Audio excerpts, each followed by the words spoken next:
Today, we will mainly focus on informal language learning formats. So the three main issues that we are going to talk about: what are these learning formats, why do we need them, and how we can implement them. And of course, towards the end of this meeting today, I would like to hear your experiences and some of your feedback about informal language learning formats. So just to start with, we've gathered here to speak about foreign languages. I'm sure you've learned, you've studied, or maybe you are learning a foreign language now. So I would like to start with a question. Well, learning a foreign language, what do you associate it with? For this, please scan this QR code and please enter the words that come to your mind when you hear learning a foreign language. For now, the largest word in the very center is culture. Okay, this means more than one person at least has entered this word, and our cloud is getting bigger and bigger. Cultures, communication, curiosity, these are the main highlights in our word cloud. Definitely, this is what we gain from learning languages. What else? We can also see challenge or challenging, new opportunities. Yeah, more people mentioned communicating or freedom of communication. Absolutely, yes. Also, what we have? We have pronunciation. We have I saw grammar. Yes, grammar, vocabulary. So all the there's probably things that learners usually complain about, that it's challenging to master. It's, as you mentioned, sometimes time consuming, sometimes challenging, sometimes it requires hard work. But at the same time, we can have possibilities, we can enjoy interaction, we can enjoy connection with each other, and I'm really glad to see the word love. Because as for me personally, languages are definitely related to communication, and of course, definitely related to love, to people, to the world, to communication, and of course, openness to the world. That's what we also have, open mind. Yeah, open-minded and new things. So really, thank you so much. We have a very, very beautiful word cloud indicating, showing, or demonstrating what learning languages means to all of us. So just to continue with some broader context. We all remember that the European Union, one of the values of the European Union is multilingualism. And we can understand it as the ability of societies, of institutions, of groups, and individuals to engage with more than one language in their day-to-day lives and activities. So it's one of the priorities, it's one of the values of the European Union in general. This policy has three goals. One of them is to encourage language learning and to promote linguistic diversity. And this means that multilingualism aims to prevent discrimination between citizens whose languages are spoken by a large number of people and others using less widely spoken languages. The second goal is to give access to legislation, procedures, and information in their own languages. And by this, Europeans can participate in public debates and consultations and just participate in general in all the public, cultural, social, etc. life. And one more goal is to promote multilingual economy. well, economy is inseparable from people. And the efficiency of the single market is based on a multilingual mobile workforce, among other things too. If we speak about the documents, or if we speak about the policy, so it was in 2002 when the EU leaders set the objective that ensures that Europeans can communicate or could communicate in 2 languages in addition to their mother tongue. So this is the promotion of multilingualism, and this commitment was renewed in 2019. Education ministers of the European Union issued a recommendation to acquire a first foreign language for social or professional purposes, and a second foreign language to enable interaction with at least a certain degree of fluency. So, to put it simply, this means that in addition to our mother tongue, mother language, we should be able to communicate in at least 2 more foreign languages. Of course, we can discuss or we can debate about the level or the degree of fluency, but at least this is the idea, or this is the path that we should keep in mind. If we speak about statistics a little bit, so not the very recent data, but in 2016, over 1/3 of adults in the EU reported that they didn't know any foreign languages. To me personally, this number looked quite a big one, because this means that 35% couldn't speak any foreign language in Europe. A similar proportion declared that they knew 1 foreign language, and over 1/5 said that they knew 2 foreign languages. The percentages of younger people and those who hold a university degree, so these people claimed that they know at least 1 foreign language, so 73%, and 83% of the people who hold a university degree claim that they speak at least 1 foreign language. However, the majority of Europeans do not describe themselves as active language learners. Why?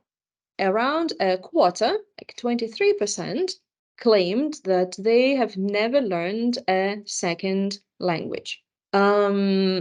Over 2/3 of Europeans claim that they've learned a foreign language at school. And this is what I've mentioned about like the differences in fluency. 80% of respondents, and let's admit there was quite a wide difference among countries.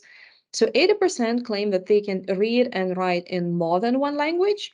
However, only 66% of respondents claimed that they would be able to follow a higher education course in more than 1 language. And here, of course, higher education course is a really high language proficiency level. Some of you might say, well, if I travel and if I can order a cup of coffee, or if I can order some ice cream when I'm on holiday, isn't that nice? If I can buy a ticket when traveling, or if I can hold at least like some small talk with the locals, isn't that nice? Isn't that great? Of course it is. And well, depends on our aims. If we aim at the highest proficiency, if we speak about studies, if we speak about getting a job, of course, we need a really high level of one or another language. However, at least minimal knowledge of a foreign language enriches us and gives us new perspectives. So this has been the broader context. Now let's narrow down to language learning. And the three main formats that are distinguished: formal, non-formal, and informal language learning formats. As for formal learning, very briefly, as this is not our main focus today, so formal learning in general is promoted by education systems. We have a certain syllabus, it's intentional, and learning, in our case, a foreign language, is the goal of all the activities, of all the assignments, and all the tasks that the learners engage in. My colleagues from Vytautas Magnus University definitely know, or maybe it will be just a reminder for you. For others, I would like to share a little bit about formal language learning at Vytautas Magnus University. The idea of multilingualism and respect to various languages is enshrined in strategic VMU documents. If we have a look at VMU strategy, for example, so it says very clearly that at VMU, we promote multilingualism. How do we do this? Well, I really enjoy this formula, 12 plus 12. This means that all students, no matter what program they choose, be it, I don't know, economics or chemistry or agriculture or linguistics, and so on and so forth, all students at VMU have 12 obligatory ECTS credits for languages. This is the minimum. The students who enjoy learning languages, they can use 12 more ECTS credits. So 12 obligatory and 12 optional credits go for language learning. All students, I haven't mentioned here that all students have to reach C1 level of English. And in addition to this, they usually, or at least they should have some credits for other languages too. At the Institute of Foreign Languages, we offer, or we have offered, more than 30 languages. Of course, the number varies from semester to semester, depends on student choices, depends on the teachers too. But as for this semester, we've offered 26 different languages, and we've opened 22 different language groups. In addition to the so-called big languages, for example, English, French, German, Spanish, or Italian, we also teach such languages as Portuguese, as Farsi, as Danish, Korean, Japanese, Hebrew, Turkish, and so on. As for me, myself, I'm a graduate of Vytautas Magnus University, and I was learning languages at the Institute of Foreign Languages myself. So I could really confirm that it's effective because lectures take place every day. The time slot for languages is mornings every day, and this works very well for people who want to improve their language level. The lecture lasts 45 minutes, which is not a lot, but at least the students have a chance to do something with the language every day. So this is a really effective choice. Now from formal language learning, I would like to move to non-formal language learning. And what do we mean by this? I've got the quotes, I've got the excerpts of text from various documents. So non-formal learning takes place outside formal learning environments, but there is some kind of organizational framework. As opposed to formal language learning, here the learner makes a conscious decision, makes a conscious choice to master a particular activity, for example, to learn a new language. And this is the result of intentional effort.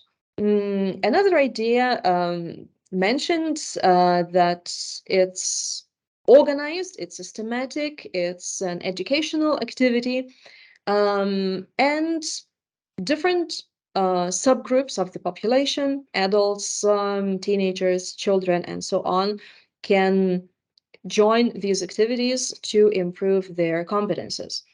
And here we will have kind of a discrepancy. Well, I cannot say discrepancy, but let's have a look at informal language learning. And there are different definitions, there are different explanations. What do we mean by this? So this is the learning that takes place outside formal higher education institutions. Well, something very broad. Another term to refer to informal language learning is extramural English, and the author highlights the importance of English and refers to it as learner-initiated, generally voluntary, and well, an informal way of learning, meaning that the setting is informal. One more author suggests that this is unstructured, unpurposeful learning. It's extensive, and this is something that, well, how we learn doing everyday activities.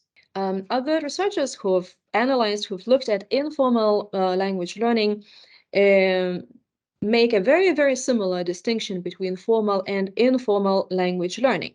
One more idea proposed by the European Commission, again, the highlight that it takes place outside schools, outside colleges, and it arises from the learner's involvement in activities which are carried out, which are not undertaken with a learning purpose in mind.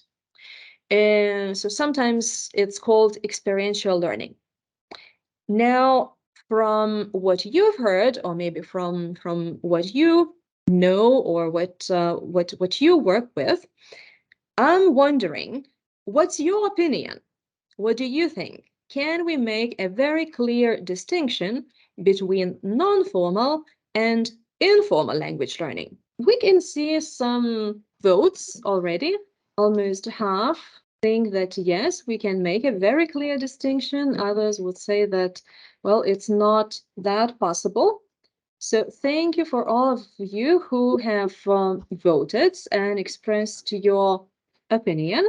As for this presentation and as for this discussion, I would say that first, there are contradictory views, slightly contradictory views on non-formal and informal language learning. Are these very different? Are these kind of similar? In some projects that have been carried out, for example, Meticos or Spracraft, both funded by the European Commission, for example, Tandem and language cafes were included as examples of informal language learning formats. However, if we think about Tandem, well, it's purposeful, and learners participate in Tandem with a clear idea of what they want to do. Also, it's more or less structured. Yes, if we speak that, or if we keep in mind that some material is prepared. So in this presentation, just not going too deep into more theoretical discussion, I would just make a distinction between formal language learning and non-formal or informal language learning. Just like these two major differences. Why? Because the same tandem, I would say, it can be more or less structured. It follows these, or at least these efforts to learn, or the purpose to learn is pretty clear. So by non-formal or informal language learning, what do I mean by this? I mean that learning takes place outside formal learning environment, that it's voluntary, that it has more or less intentional effort, involved. And so when I give some examples, I suppose it will be clear on what I mean. And I would also add that there's some kind of entertaining aspect involved. I mean that this is not only about learning a language, but it is also about meeting people, enjoying the time together, spending some really good moments, a great, doing great activities, and so on. So this is the idea, the perception that I will try to follow. And one more question for you, and again, I will ask you to vote, is do we need non-formal or informal language learning activities in higher education? Because, we work at higher education institutions. Someone might say, well, we are already busy. We don't have too much time. So my question, well, do we need these learning activities? Thank you so much for voting. I'm coming back to my slides, and I'd like to continue by telling you a little bit about the activities that we implement at the Institute of Foreign Languages. Of course, I'm the main speaker today. However, all these activities have been organized by other staff members. So my huge thanks to my colleagues who support these ideas and who organize the whole variety of activities. So now, as for the what part, I'd like to speak a little bit about tandem, about a speaking club, about language cafe, language clubs, in particular Miguel de Cervantes Spanish Language and Culture Club, about language tasters, learning by doing, organizing some events, and some special, well, some project at the kindergarten that we've carried out this semester. As for tandem, we started it last year when the war in Ukraine started, and when we received more and more Ukrainian refugees in Lithuania.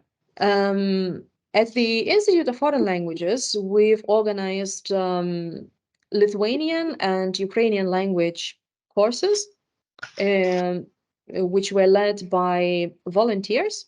And in addition to that, we've decided to organize a tandem. So this is the Lithuanian-Ukrainian part of the tandem. And another part that we've done or we've organized was an English-Spanish tandem with the University of El Salvador. So the main idea, the main principle of a tandem is that the participants are native speakers, or at least people proficient in one or another language. They switch roles between a teacher and a student. Our recommendation was to have half an hour for one language and half an hour for another language. However, the participants could have modified this. I know some people who met and spoke one meeting in one language, and the next time they just used another language. In our case, we shared prepared material, but again, there are lots of possibilities to improvise and just to chat, especially if the language level is higher. If we speak about the Lithuanian-Ukrainian tandem, this was not only language learning, but it was also some help, support, or communication, and what we are really glad about, also friendships between Lithuanians and Ukrainians. The reality, the grim reality was that people didn't know the language, but they needed to fill in the forms. They needed to go to the migration office. They needed to go to the pharmacy. They needed to go to the doctor. And this is what tandem partners were also doing. Well, some of them were meeting only online, but others would just meet somewhere in the city, um, go to a bank or to a migration office or to any other institution, and helped them fill in the documents or do some other task that they needed to do. So the advantage of tandem would be that it's more personal. It was, at least that's what the Ukrainians told. It was a great help. It was a great support in a foreign country. And this was also a possibility to integrate in society. I'd like to show you the material that was prepared in a project, Seagull. And just in case you're interested, or just in case you would like to try out Tandem, we have various languages here, as you can see. We have Arabic, we have French, we have Spanish, Swedish, Italian, Portuguese, and many other languages. And you can also choose the level from A1 to B2. Well, let's say if we want to learn Spanish, what we can see here is the material. You can use these topic sheets yourself if you want to try out Tandem. What our Tandem members were doing, so they were learning Lithuanian, and the Ukrainian part, interestingly, was prepared by a Ukrainian lady who decided to stay in Kiev, and she wanted to express her gratitude to Lithuanians um, for supporting Ukraine, and she has decided to create this material for Tandem. So just in case anyone's interested, I could also share this material with you. Just it's not uploaded here on this project website. So here you can see the participants of Tandem. Um, a Lithuanian and a Ukrainian lady, and two Ukrainian twins who participated in tandem with the Lithuanian girl. What do they say about tandem? What are their experiences? What are their reflections?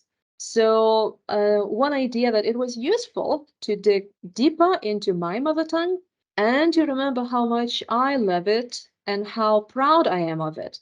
So, it was not only about learning a language, but it's also about feeling proud of his or her mother tongue. Also, like the emotional aspect was involved.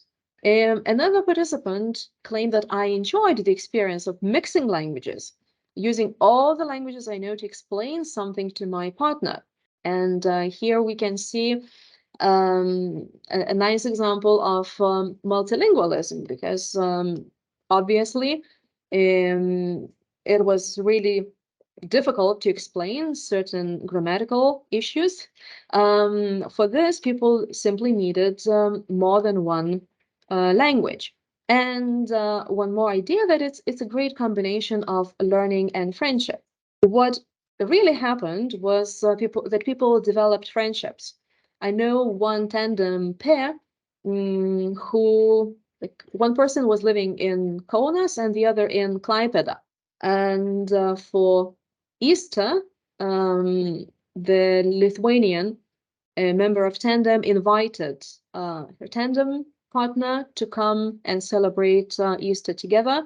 So this lady came to Kaunas from Klaipėda, and they shared with us what a beautiful time they had together, and how much they enjoyed this friendship that has developed because of the activity. So here I would like just to get back to the idea that on the one hand, tandem is kind of structured. It may be kind of structured, but on the other hand, it may be more loose, and it's mainly just providing the environment, or it may be only providing the environment. It might be providing the possibilities for the people to learn the language and to spend time together, to learn at their own pace, to learn at the time when it's suitable for them.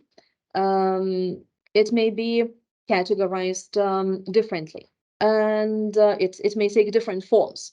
Now, as for the English and Spanish tandem, first, maybe I should mention that here at Vytautas Magnus University, Spanish is the most popular foreign language after English. Difficult to say why. Maybe we Lithuanians need the energy from the south. Um, some people would say it's a beautiful language, and which probably we can agree with that.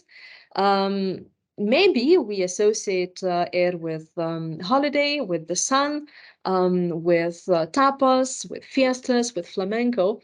Anyways, no one knows the real reason, but Spanish is very popular. About 150 students learn Spanish each semester. We had some guests from El Salvador, and we were really happy about that because it's a country which is really distant geographically, and let's admit we don't know much about it. So we were really glad about this cooperation and offering tandem for our students who study, who learn Spanish, and Don Bosco University in El Salvador. We implemented this project last semester and also this spring semester. We had 8 and 10 tandem pairs. And what did the participants enjoy? What are their opinions? So they enjoyed that they could learn about about each other through learning the language. So again, the personal aspect is involved. It made me incredibly happy when I understood that I could hold a conversation in the language that I hadn't practiced much before. And here the person highlights speaking, which is the most difficult part of any language. So this was a chance for him or her to practice speaking, to get involved in conversations. And one more idea that we would talk for a long time, like catching up with a friend. And that allowed us to learn new things and share about our culture and daily life. So again, from this kind of structured pattern, people moved to friendships, people moved to sharing about their cultures, about their daily lives.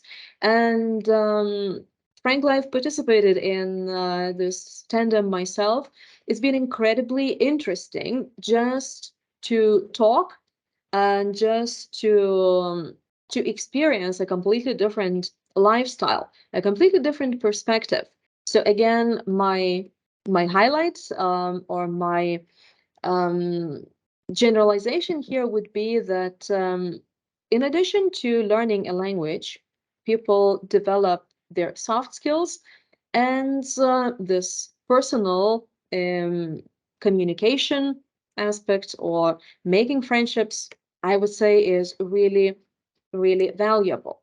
In addition to tandem, we've had a speaking club with these students from El Salvador, from Don Bosco University.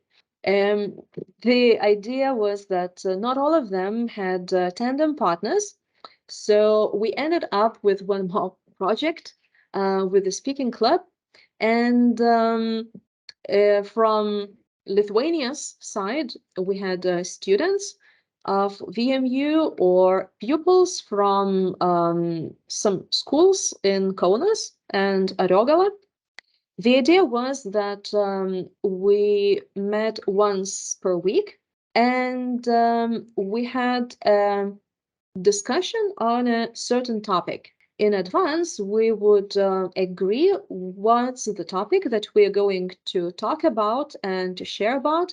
And during the actual meeting, we would just talk and discuss these things. The speaking club was held in English, and some topics that we've covered, it was cities, both Lithuanians and the students from El Salvador told about their cities, a little bit about the history, about the main sites, about university life, about flora and fauna, about festivals, for example, Christmas, uh, because the speaking club was held last semester, the autumn semester. So it was a perfect chance to compare our Christmas Eve or Christmas traditions. Here you can see the students from El Salvador and their reflection, or what did they like, what did they enjoy about the speaking club.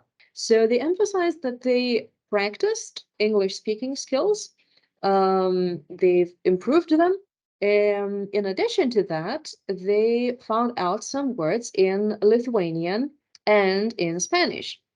Some words simply untranslatable into English.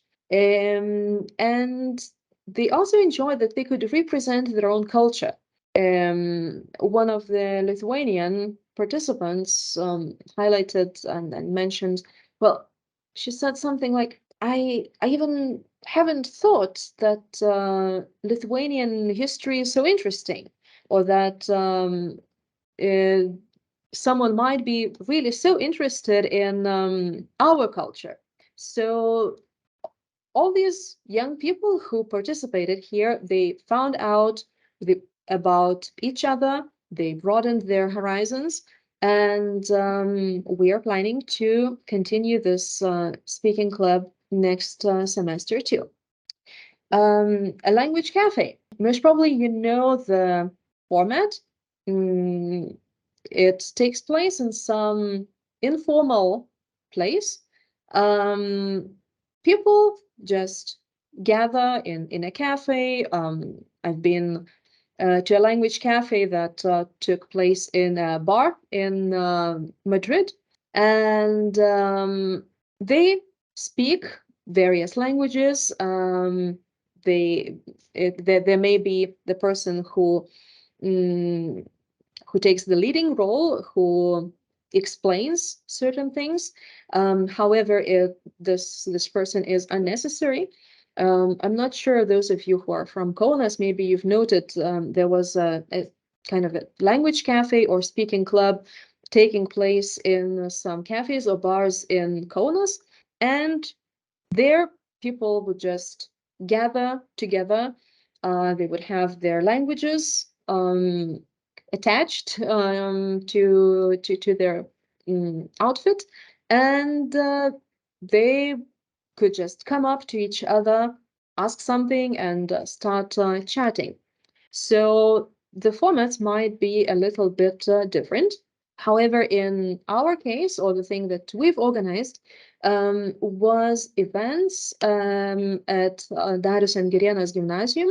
This is the high school which is near Vytautas Magnus University, and being neighbors, we're cooperating regarding this activity or some other activities too.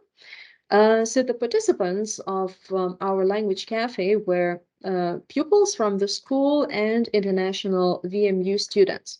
We have an agreement to meet once a month, and the aim is to get acquainted with various languages through games, through personal stories. Here, we didn't move from the school, from the formal learning environment. However, the teachers have made great efforts to create non-formal environment. Teachers would make some tea, bring biscuits, bring some candies or chocolate. So as for the environment, it was really informal and open for discussions. And here you can see some photos from our language cafes, from our events. In addition to learning at least a few words in one or another language, um, some of the international students have taught some crafts. Well, for example, the Japanese student here is teaching how to make origami. And last semester, we also had amazing international students from Colombia. Here in the photos, you can see a husband and wife. Carmen is from Colombia, and her husband is American. However, they were very, very enthusiastic about language cafe, about sharing their culture. So we had quite a lot of meetings, not only with this school, but also with other high schools in Kaunas. And what they did, they not only told the pupils about Colombia, they not only taught some Spanish words, but they also danced, which was very exciting and very, very interesting to the pupils. So here they not only learned some of the language, but they could also enjoy bits and pieces of the culture. As for other languages that we presented, was also Arabic and Albanian and French and German and so on. So this is an ongoing cooperation, and well, at least what the pupils or what the students claim, they all benefit. They all enjoy sharing, and they all enjoy spending this time together. The next initiative, or the next format that I would like to talk about is language clubs. In particular, I would like to talk about Miguel de Cervantes Spanish Language and Culture Club, which was founded in 2011 and is currently headed by our Spanish teacher, Vigilia Juraite. This is a very active language club, and because of its activities, I would say enormous number of activities that they are organizing, it has been elected as a Student Organization of the Year in the Traditional University Awards. And just a couple of weeks ago, we finished the Spanish Culture Festival Primavera en Español. This is the festival organized together with the Spanish embassy, and it is the biggest Spanish festival in Lithuania. It takes place for several weeks, around 3 weeks, and it gathers visitors from other cities and also from other foreign countries. This year, the program was quite extensive. This is the year of this year's festival. A part of it is in Lithuanian, so I will just comment shortly that we had an opening of the picture exhibition, and we also had flamenco workshop. There was also a lecture given by Dr. Maria Mendes Santos from the University of Alicante. We had Tarde Latina. We are very happy that the ambassador of Spain, Nieves Blanco, visited us and gave a lecture.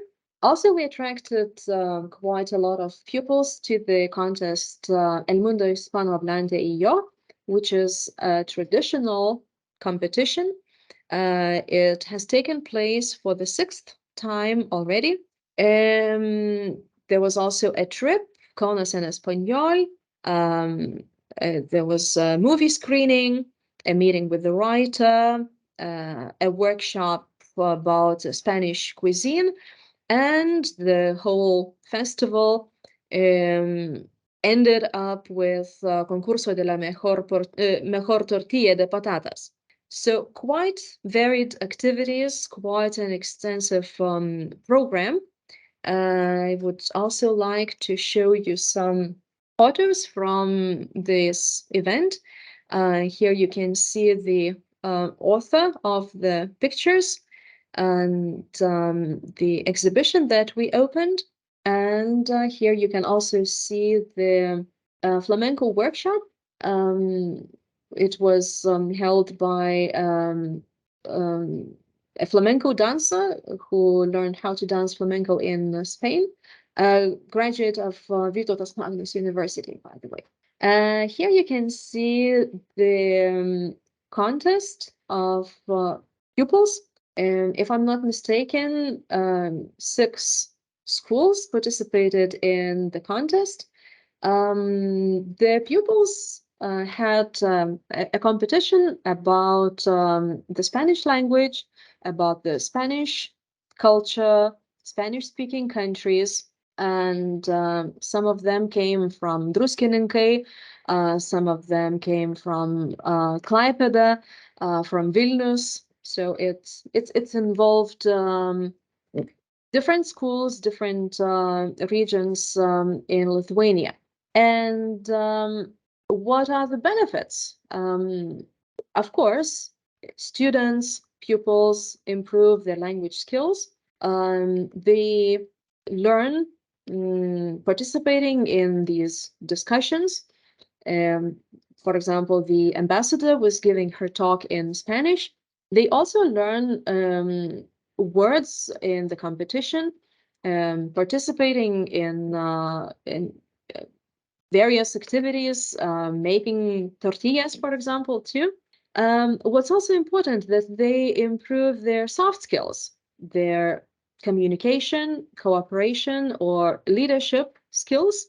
They also have the possibility to communicate with native speakers, as these festivals attract native speakers from different countries, neighboring countries, also Spain. And of course, the participants of the language club or of the event, Primavera en Español, they also have the possibility to meet or to listen to lectures by highly qualified specialists in the field. So this also broadens their horizons. The next initiative, the next format that I would like to talk about is the so-called language tasters. And this is the idea, this is the format that we've come up with in order to pay more attention to the lesser taught languages.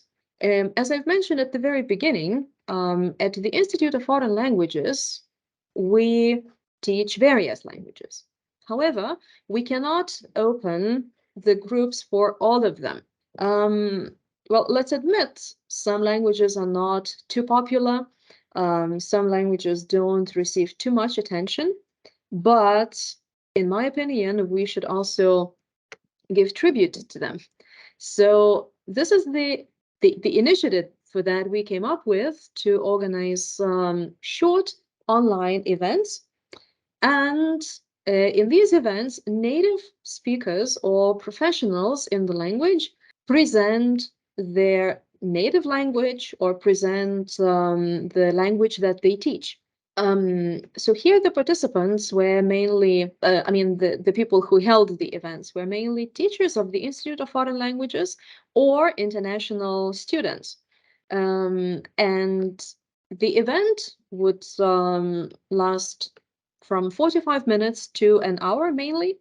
The presenter would introduce us to the main facts about the language, touching up a little bit about on grammar, on vocabulary, some interesting facts, maybe about the history of the language. And the presenter would also teach a few words in one or another language. So here you can see some examples. This semester we had Quechua language, we had Romanian, we also had Latvian and Armenian. Last semester, we had Farsi, we had Irish, we've also had Georgian, we've also had Albanian, Ukrainian, and many other languages. The events took place every week. This semester, every week in April. Last semester, the autumn semester, all November. As for the participants, again, the benefit is that you can at least taste the language, so to say. It's not systematic learning. It's not that you'll be able to say a lot after the event, but again, at least you find out something, or at least you have some kind of idea what this language is all about. How does it sound? How does it taste, so to say? So this is again the initiative that we are planning to continue, and I'm really glad that Transform for Europe colleagues from Saarland University have taken up this idea and have organized language tasters this spring, a couple of weeks ago. So if there's someone here from Saarland University, my greetings, and really a very nice collaboration that we've had. The next initiative that I'd like to tell you about, I've referred to it learning by doing. And what do I mean by this? Again, we have to get back to the war in Ukraine, which changed a lot in our lives, in our daily lives. And what happened was that we, at the Institute of Foreign Languages, started hosting, or we provided the space for people who were making camouflage nets for Ukrainian fighters. As for me personally, I saw these nets myself last year in March. And actually, we've continued this activity until now. Just in case, if someone from my colleagues would like to join, or if you know someone who would be interested in this activity, so making camouflage nets still continues in the central building of the university, Daukanto Street. And the idea was that people, both Ukrainians and Lithuanians, would gather together from early morning to quite late evening and make camouflage nets for the fighters. As those women called themselves, this is kind of an art therapy, because your hands are busy. That's one thing. Another thing is you can talk, you can discuss things, you can express your emotions, you can laugh together, you can cry together, you can sing together. And at least what those women engaged in this activity have told me, this works as a real therapy to them. On the other hand, for many of these women, this has been a rediscovery of their Ukrainian identity. Initially, quite a lot of them were speaking only Russian. However, at some point, they made an agreement that they would speak only Ukrainian. The women who were more proficient, or who are more proficient in Ukrainian, worked as kind of teachers and would correct vocabulary or pronunciation, and others would just try to express their ideas in Ukrainian. This activity also, like, there was a side activity, so to say, as they also had a reading club, and they would read Ukrainian books and gather together for some discussion. In addition to that, we invited pupils to come and help with all this as a kind of social initiative. And frankly, I cannot say the numbers, how many pupils we had, but I would count hundreds. For them, first, of course, they helped with the activity. Second, they heard these stories, or they heard what was happening from people. It was not something on TV. It was not something on the radio.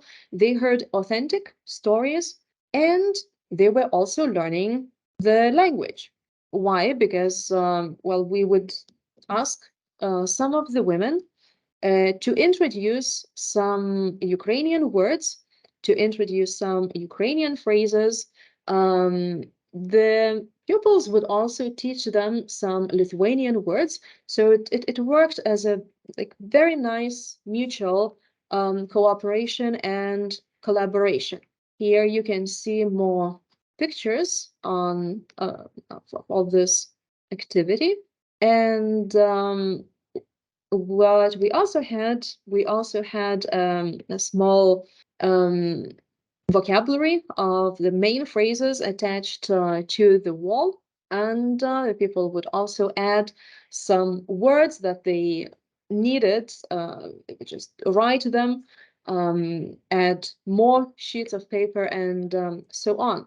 So as we talked with some of my colleagues, like this is like the a very an ancient tradition of doing something, doing some handwork, doing some craft, and speaking, sharing, learning, and in our case, providing the space for the people to gather together, to speak, to share, and to learn at the same time. I would like to move to some events now. Um, let's admit events are usually fun. The events attract pupils, the events attract students.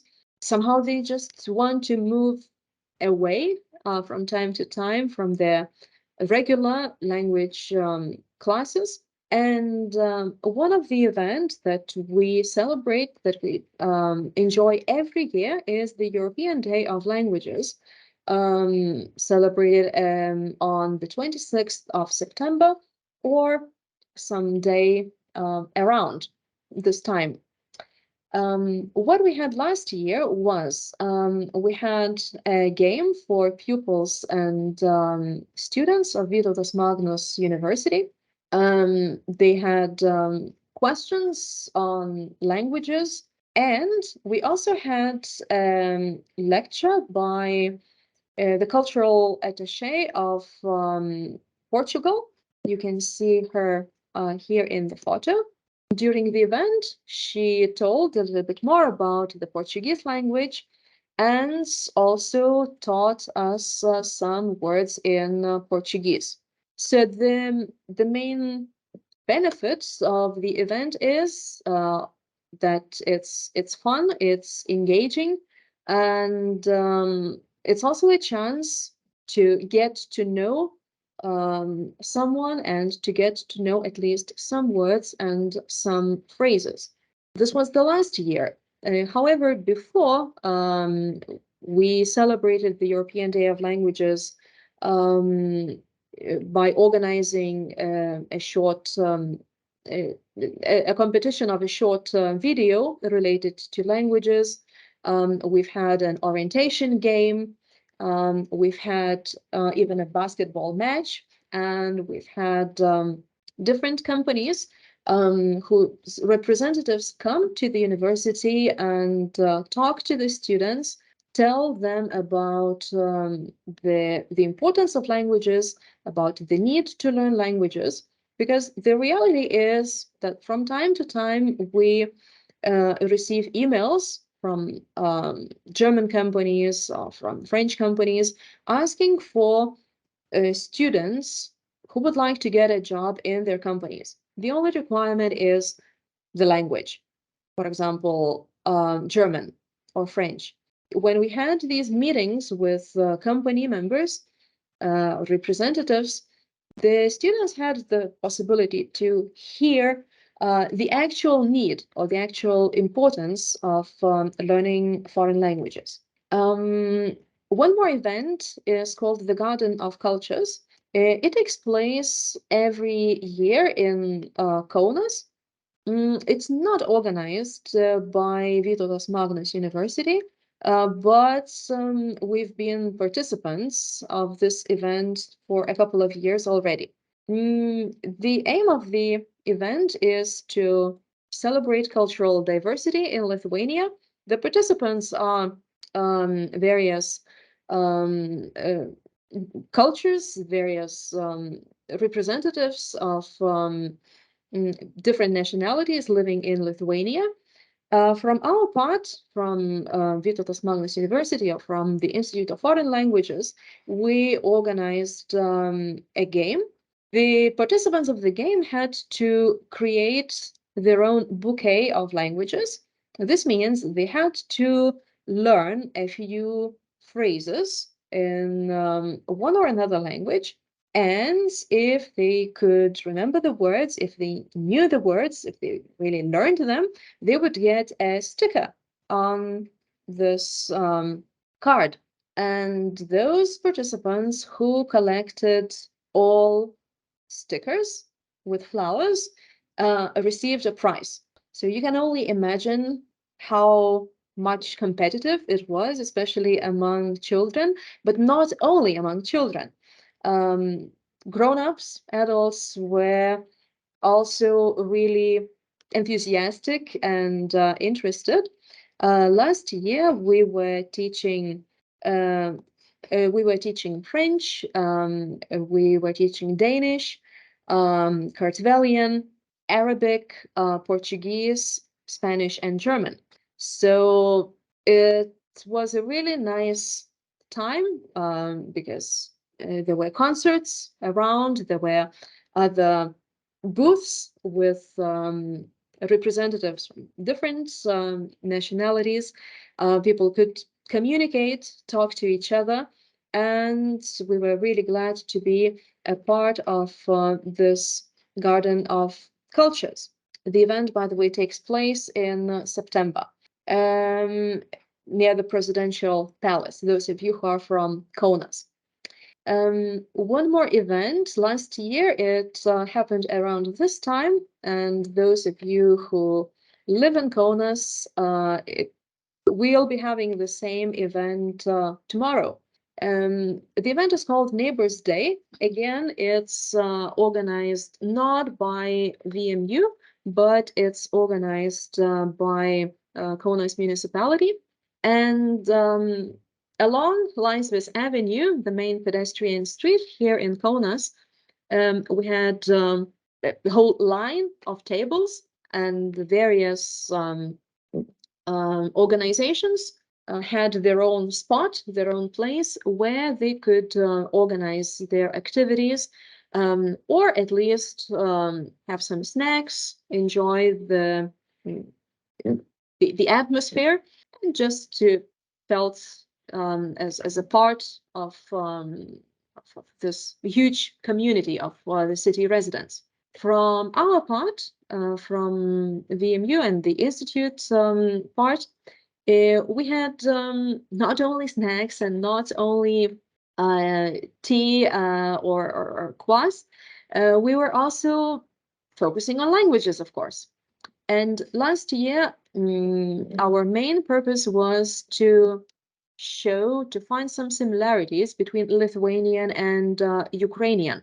So we had various activities. For example, what you can see on the left, the person here is learning numerals in Ukrainian, a game to match the numeral and the word. On the right, you can see another activity. You can see the words in Lithuanian, and the participants had to match them with Ukrainian words. Actually, It was surprising to me as well that we have so many words in common. They might be pronounced slightly differently, but still the similarity is undeniable. So from the perspective of the city residents, it was some kind of big revelation how similar our languages, at least our vocabulary, might be. Um, and yeah, I'm coming towards the end of my talk, and I would like to finish up the list of the possible activities by telling you about a project um, we were invited to participate by the kindergarten itself. The project is called A Wide Step Through the World. And the idea was to introduce the kids to different cultures, different languages, and different people. We had 4 meetings in total, 1 meeting per week. And the whole week was devoted to one or another country, culture, and language. Here you can see our international student Fatima from Ecuador, who presented Spanish in this meeting. Here you can see she is trying to make šaltibarščiai, the cold beetroot soup, and kids are helping her. Fatima also taught the kids some phrases in Spanish, how to say hello, how to say goodbye, how to say thank you. Kids taught her how to make this cold beetroot soup. As for the culture part, the teacher here made an incredible job making different kinds of decorations to decorate the room. She made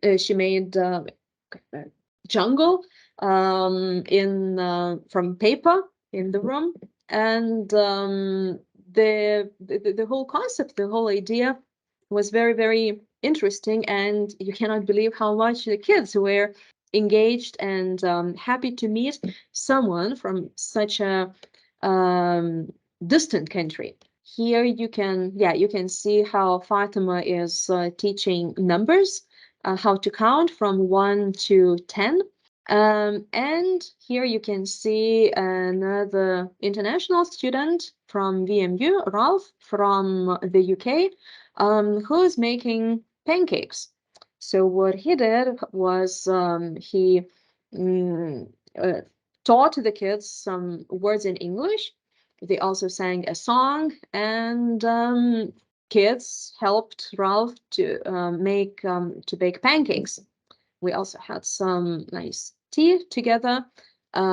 Kids had a lot of questions about the queen and the king and the throne and many other things. So it was a really, really nice exchange of languages and cultures and sharing.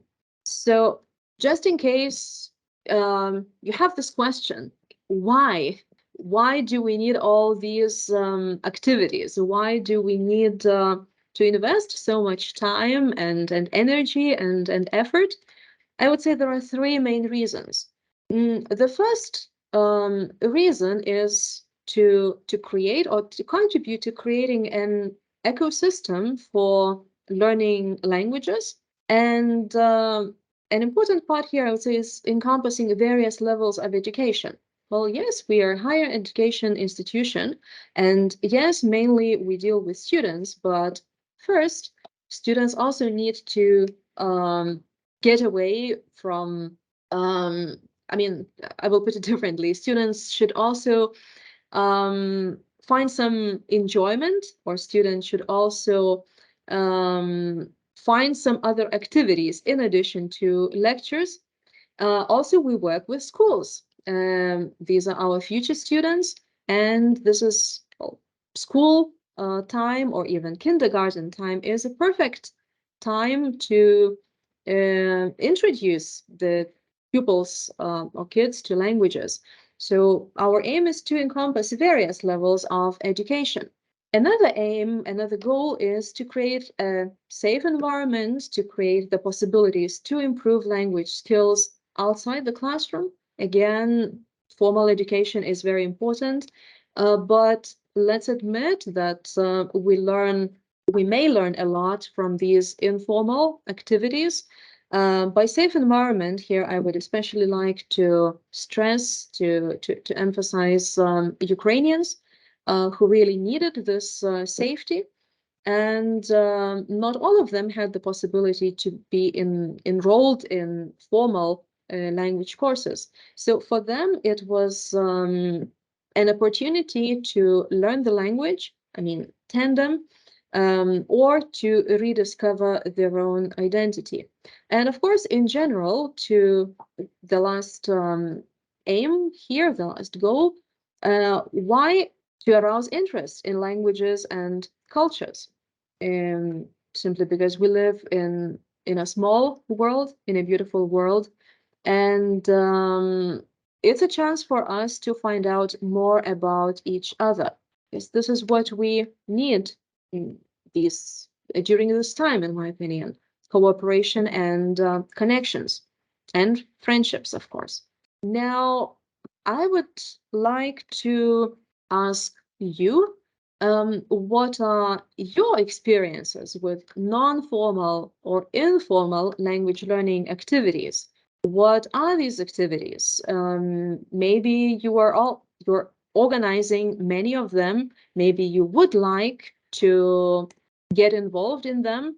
So please share your experiences. I just remembered I haven't shared one more successful initiative, I would say, which was going to an art gallery, because we have the Faculty of Arts at Vytautas Magnus University, and we combined art and learning a foreign language, namely Lithuanian.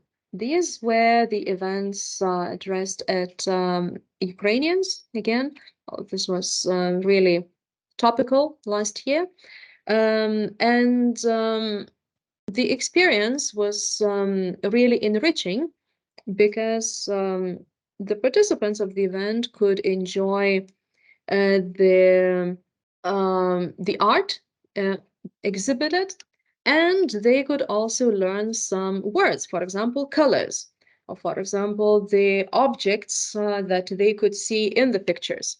So this is something that we would also be planning to continue in the future with other languages. And we can already see some responses. And the doll theater with our Portuguese language group. Oh, wow, that sounds really amazing and a great idea to have a doll theater. And the other person has found minor possibilities to participate in such activities. Okay, someone had it during the EMU English course.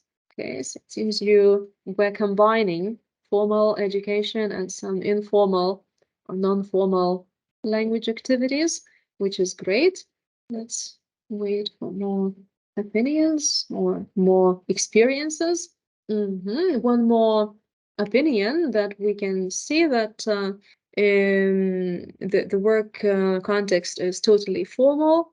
Teaching time is limited, and students are focused on practicing their language skills towards preparing for exams. A field trip, a museum, for example. Yes, and I totally agree with you that sometimes we are limited in time, we are limited in space, and we might be limited by some other regulations. However, these non-formal or informal language learning activities, say they bring more colors, or they bring different kind of perspective to the students. Here I could also mention language games. I mean, For example, some table games can be adapted or they can be modified so that they can be used for learning a foreign language. So my personal point of view would be that at least some bits and pieces of informal activities engage students a little bit more. At least this is what I noted myself. And we have one more opinion that I found showing very important. It's much more attractive, engaging. The teachers also enjoyed fully. And the project about digital activities and material in different fields have been mentioned based on non-formal learning environment. Thank you so much for sharing. Sounds very, very interesting. And also online tools have been mentioned, crosswords, puzzles. Yes, of course. Here I've been mainly talking about the activities in a different space, in a different area. However, online tools might also be used here, and they are very useful and engaging to the students. So thank you so much for sharing your experiences. And one more question or for discussion for all of us. Again, I'd like to hear your opinions from what you've heard or from your experience. If we speak about non-formal or informal language learning activities, please share what you see as strengths, what you see as weaknesses of these activities, what are the opportunities, and what are the threats. Yes, and we can already see some strengths that such activities are not burdensome. Yes, they are fun and they are attractive. Yes, nice ideas.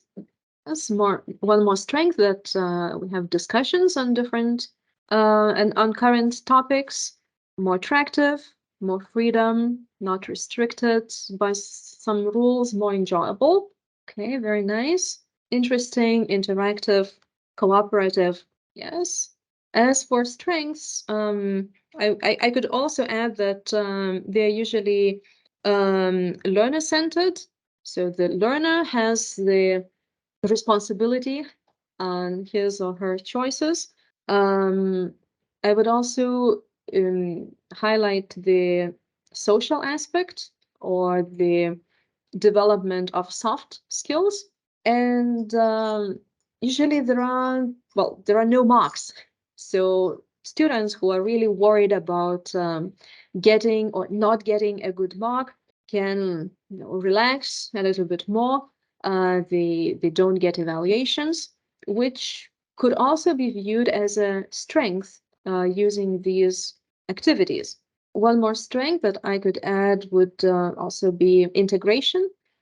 Here, especially if we talk about migrants, they don't always have the opportunity to get enrolled into formal language courses. So like non-formal, informal language learning activities are a really nice option to them to get at least some of the language and integrate more in society. Okay, we also have a thread that it takes more time and efforts. Definitely, yes, to organize events or trips. Absolutely correct. I'm sure we all agree with you. Weaknesses, different levels of group members, yes. And some students may find they're a waste of time. Again, something that we could agree about. However, I wouldn't say that it's a waste of time, not at all. And yes, but for sure they require a lot of time to prepare.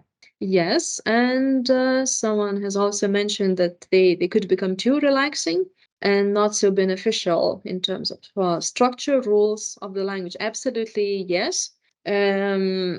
If we speak about weaknesses, so yes, it may not be systematic. Another idea could be that students gain limited knowledge. Let's say they learn certain aspects of the language, but what's next, you know? And this this what's next, of course, we need structure and we need a more systematic approach. One more idea, if we speak about weaknesses, is that different people may participate in the activities. My friend has shared his experience about language cafe in Sweden. He was learning Swedish, and the problem was that different people would come to the meetings, and what happened was that it became very repetitive.